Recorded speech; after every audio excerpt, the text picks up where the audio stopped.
How long does it take to be a doctor? It takes really long, and in the current scenario, it's forever. And you better be ready with another source of income. Hi, this is Dr. Amrita, and you're listening to the Health Wealth Bridge podcast. Did I tell you I am amongst the top 25 Indian doctors blog on FeedSpot? I'm also amongst the top 10 Indian doctors podcast on FeedSpot.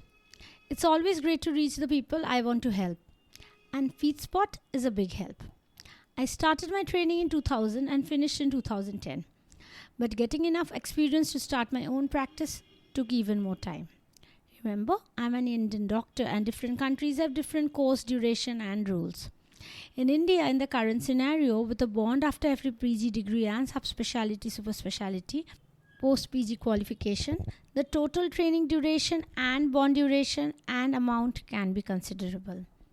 All DM MCH students who learn at a government medical college have to work in a government hospital for a bond period of 3 years or pay 30 lakhs in West Bengal.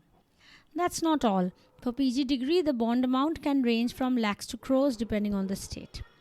All the information I am providing is according to the current available information online.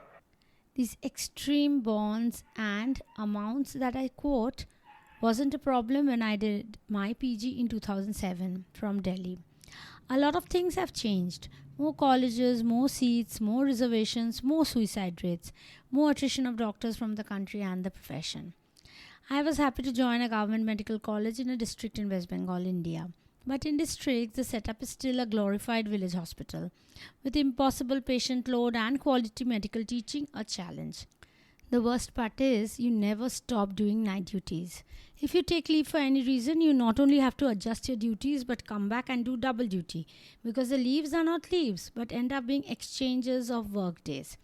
The worst part is the myth of free healthcare is so deeply entrenched that people will pay for big parties and their addictions, but while getting operated, they want best treatment but for free. No responsibility for own healthcare makes healthcare a joke. The societal expectation for their own health and healthcare is skewed, but I don't want this to be a rant. Healthcare needs doctors to be in the right number and good quality. There are no shortcuts. I'm not even discussing the medico-legal aspect because that's an entirely different cup of tea. If the National Medical Council doesn't do a ground reality check, it just might be a better idea to be a self-help guru, a health coach, a life coach, a nutritionist, or even a self-certified doctor, also known as a quack, than a registered medical doctor in the very near future.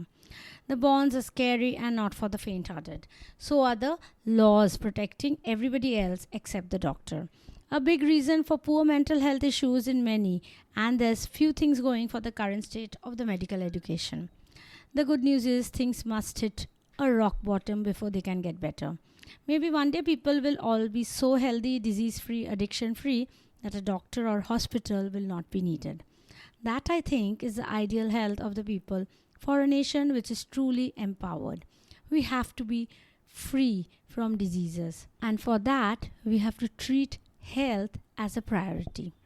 You were listening to Dr. Amrita on the Health Wealth Bridge podcast.